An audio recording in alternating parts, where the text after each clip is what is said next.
To stay fit over 50, you need to do more than train hard. You need to eat like an athlete, and you need to cook like a chef, if I dare say so myself. That's exactly what I did on my own personal transformational journey of losing 65 kilos. I'm over 55 years old now, and I'm the fittest and healthiest I've ever been. And at 650 calories, this macro-smart Mediterranean meal gives you the fuel that your body needs to perform and to recover. And it all starts with this intimidating vegetable, an edible plant, a thistle that most people avoid when they go to the market. It looks more like a prehistoric weapon than dinner, and yet it's a key ingredient that's been used in Mediterranean cuisine for centuries. The only problem is a lot of people today just don't know what to do with it. It's been praised for digestive health, it's been praised for supporting liver functions, and depending who you ask, it's also been known to be an aphrodisiac. So without any further ado, behold the almighty artichoke.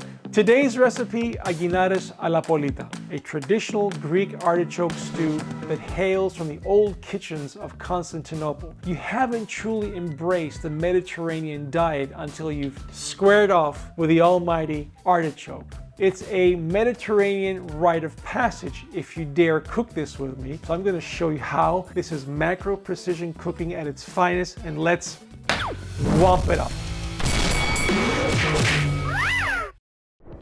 So, spring has literally just popped its head around the corner. The magnolia tree is blossoming. The wild garlic is blooming all over the place. It's foraging season, it's springtime almost, and it's time for a major reset. And this is where we start to shed that extra bit of fat, and nothing better than starting with an incredible and almighty ingredient, the artichoke. Today's meal consists of 600 grams of artichoke hearts, frozen from my favorite brand, Barbastafis. We got 400 grams of carrots, chopped, peeled, ready to put in a tray. We've got 250 grams of onions. We've got 750 grams of potatoes. We've got 200 grams of peas, 50 grams of olive oil going into the tray, some salt, some pepper, and some dry dill as we put it into the oven, and then some fresh dill to top it all off. We've got some extra lemons and olive oil to drizzle when we serve, and that is pretty much it. In addition to that, you can add your favorite protein, and today I'm going to add some chicken breast, 200 grams of raw chicken breast, cooked of course. And so when we serve it, we're going to have a nice, well-balanced, macro-aligned, precision cooked meal that's going to give us about 639 calories, including the chicken breast, 61 grams of protein, including the chicken breast, 57 grams of carbs, and 16 grams of fat. One little footnote, there's also approximately 7 grams of fiber per 100 gram servings of artichoke. And why is that important? It's the fiber that helps you with the smooth moves, if you know what I mean, but it also keeps you feeling fuller for longer. And it also helps with your recovery, because if you're going to take this meal that's about 639 calories, for an average adult that consumes about 2,000 calories per day, and again, this is just an average, I'm just using this as an example, that's approximately 1/3 of the meal requirements for your day. The other meals would potentially consist of your breakfast, lunch, and an extra snack, so that could bring you to about 4 meals throughout the day. And when you have this as dinner, it's light and it's not going to prevent you from resting properly at night. So oven on,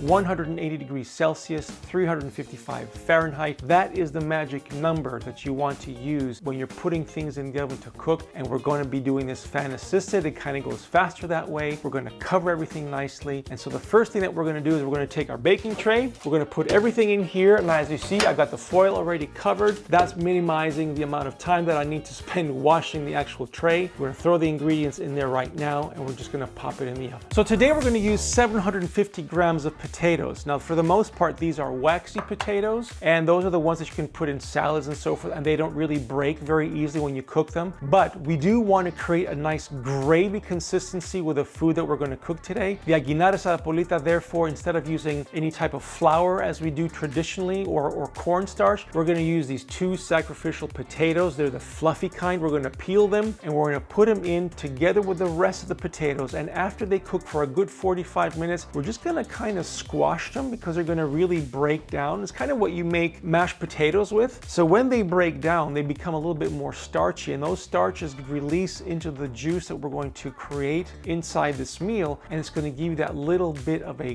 gravy consistency. And that's kind of what we want, so we can coat everything before we serve it. Another trick would be you could also use rice. You can just throw like about a handful of rice into the mixture as well. That's something, but we'd rather keep to the potato flavor and use the potato starch as its natural starch to create that bit of a gravy feel with all the vegetables that are going to be mixed in with this wonderful artichoke stew, which we're baking in the oven, by the way. All right, let's get cooking. So let's go in with potatoes. Spread them out nicely. In with the carrots, spread those out nicely as well. In with the onions. The onions give that lovely sweetness into the mix as well. They're gonna really break down and give that added sweetness. And now the artichokes. We're gonna just take this whole bag, which is 600 grams of artichokes, cut it up like this, and just place them nicely into our tray like this. Beautiful, beautiful. In with the peas, and look at those colors. Those colors just look amazing. Okay, now here's the next part. We got a whole bunch of lemons. We're going to squeeze the juice of 2 lemons on top of this, and that's just for starters.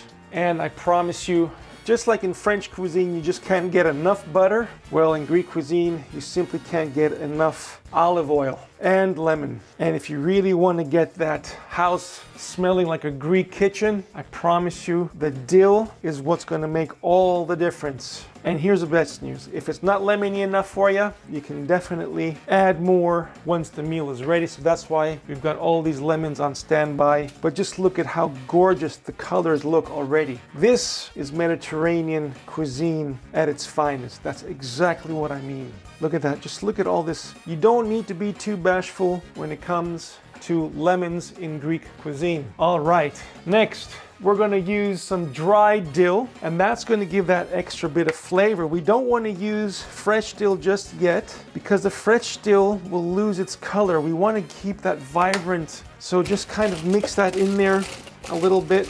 Mix that in just like that. Ooh, now you can start smelling the lemon and those artichokes. And just look at how lovely this all looks. Okay, so next, now we're going to add a little bit of water, enough to coat the vegetables. So I'm going to use approximately 500 milliliters of water, and we're just going to pour it in there. We're just going to pour it in there and just smooth everything out just like this. This might even still be a little bit too little, but we're going to check on that later on. Guys, do you see just how quickly, I mean, the prep is really the only part. So now we're going to add about 50 mLs of olive oil, do the artichoke shuffle, smoothen everything in there, and now we cover it. We cover it with some aluminum foil so that the heat can stay nicely inside, and we just poke a couple of slits to let some of the vapors out. Now we're ready. We're going to put it in the oven for a total of 1.5 hours, but we're going to see just how ready everything is at about 45 minutes. Sometimes it might take longer, sometimes it might take less. But reminder, we're actually putting everything frozen in there, and so that might take a little bit longer than usual. All right, let's do this. Open the oven, in it goes. Perfect. And in the meantime, we'll just let the artichokes do their thing in the oven, and we'll check back in 45 minutes to see how they're doing.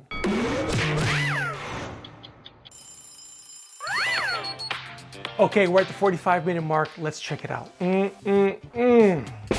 It's smelling amazing. I can smell the dill, I can smell the lemon, I can smell the earthy smell of the artichokes. Oh, I can't wait. Let's check it out. Let's see, is it hot enough?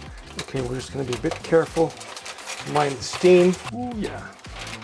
Nice.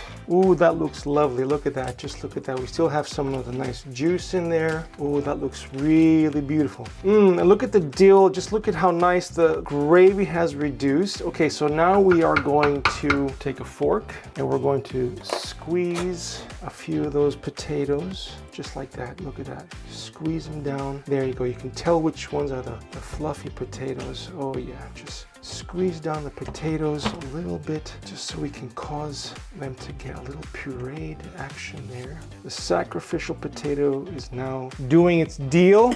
Let's take a little bit more salt. Season, that's roughly about 5 grams of salt right there. 5 to 10 grams most, we don't need more. Let's take some pepper, season it a little bit more. Beautiful. Okay, so we've added some salt, we added some pepper, and we're gonna keep the dill for later, okay? We're going to just sprinkle that over when we do the big reveal. For now, let's pop it back into the oven. I wouldn't think we need more than another 30 minutes, to be honest with you, but we're just gonna let it sit after a while. So we're gonna set it for another 30 minutes, let it sit for 10 minutes or so, take it out, and then we're ready to serve. In the meantime, let's stir the juices and the seasoning in so we can have a nice, well-coated base. Then we'll cover it, back into the oven it goes. Let's stir nice and evenly. Just get that salt mixed in with the pepper nicely. Oh, you can see it's starting to bind beautifully. Look how nicely it's binding in. Yes, lovely. You see, you got that nice, lovely, earthy look. And then we're just going to add more lemon and olive oil in the end to taste. But this is looking wonderful. Look at that. And you know what I'm going to do? I am going to add a little bit more water in there. Not too much, just so we can get everything to bind in nicely. Stir it in some more. Oh yeah, look at that. And then all it's going to take, so that is going to bind nicely. The potatoes are looking nice and pureed a little bit, you know, nice and balanced. Everything is looking nice. The hearts are looking intact. Nothing has broken down, so everything is nicely and evenly distributed. Let's add the foil back into the oven. Excellent, 30 more minutes to go. Chicken on the board, like so. It's time to take it out of the oven, plate it, and show you the big reveal. I can hear it sizzling, remarkable, it smells amazing. Let's carefully remove foil. We're going to move it from back. Ooh, I can feel the steam coming out to front. That looks amazing. Smells wonderful. Okay, let's plate it. Okay, we start with the base, nice and gently into the middle. Plate it nice and gently. That's roughly nice and gently in the middle. Add some carrots on top as well. So that's just roughly about 250 grams mixture. Lovely. Now we zero it again, and we add 2 artichoke hearts, 1 there and 1 there. Nice and stack it higher, beautiful. Now a little bit of jus, a little bit of the lovely gravy, just let it roll to the bottom of the pan, of the tray. It always helps to add a little bit of extra water there. Beautiful, there you go. Zero it again. Now we add our chicken nicely on the sides, like that, beautiful. That's about 135 grams of cooked chicken. And now we just add a lemon there and a lemon there. Now a little bit more dill. Wonderful. And now an extra drizzle of olive oil. We're gonna just make it glisten a little bit. Beautiful. Just a little drizzle. Just a little drizzle. Beautiful. Beautiful. We're all ready to rock and roll. Time for the big reveal. Let's do this. Here we go. Here we go.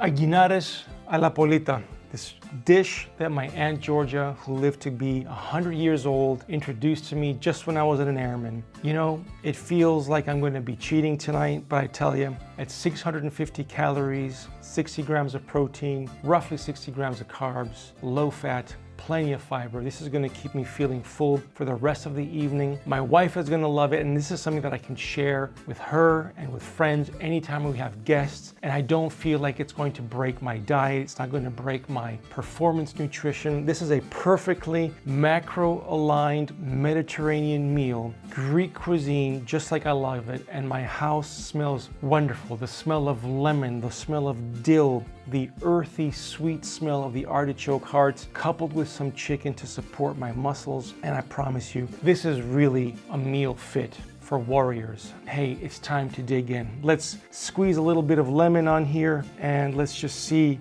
Oh yeah, You cannot have enough lemon on Greek food, I tell you. It's just so important, and oh, it smells wonderful. It really brings me back home. And you know, when you're living outside of Greece and you want to get a little bit of that feeling of home back, just make yourself something like this. Let's just dig in. Let's try the artichoke first. Ooh, the artichoke is nice and tender. It cuts through beautifully. Just look at that. You could see, oh my gosh.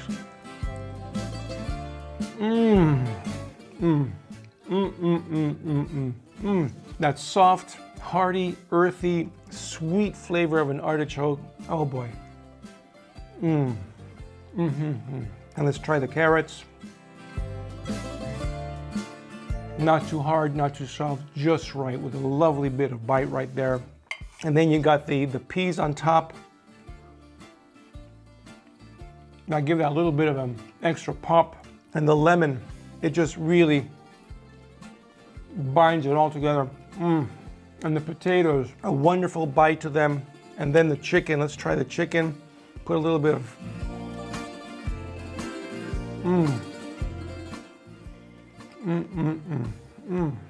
You know, I'm going to be a little bit rude once again, but this is really a wonderful meal. I tell you, I'm going to just keep on eating through this, but all I can say to you is try this out. You take that impenetrable vegetable, that intimidating vegetable, at least you know where it comes from, and you don't need to deal with all that panoply of leaves, but at least admire the leaf. It has so much history, so much legend behind it, and it's such a big part of Mediterranean cuisine. You see it in Italy, you see it in Greece, and many other countries around the Mediterranean basin. And you know, once you've mastered the art of the choke, forgive the pun, you are going to be eating with agency, with authority. You will have something to brag about. You get your bragging rights with this meal right here. This is Mediterranean precision cooking for performance, for agency, for living a long life, for longevity. The Greeks knew something about the foods that they harvested and ate. They managed to tame this incredibly intimidating vegetable, and it tastes wonderful. In the meantime, download the recipe in the comments box below, and make sure to check the video over here for some more incredible Greek cuisine and Mediterranean precision cooked meals that are going to help you with your longevity, your performance, and your recovery. For now, I'm just going to dig right in and finish this meal. Have a great day. I'll see you in my next video.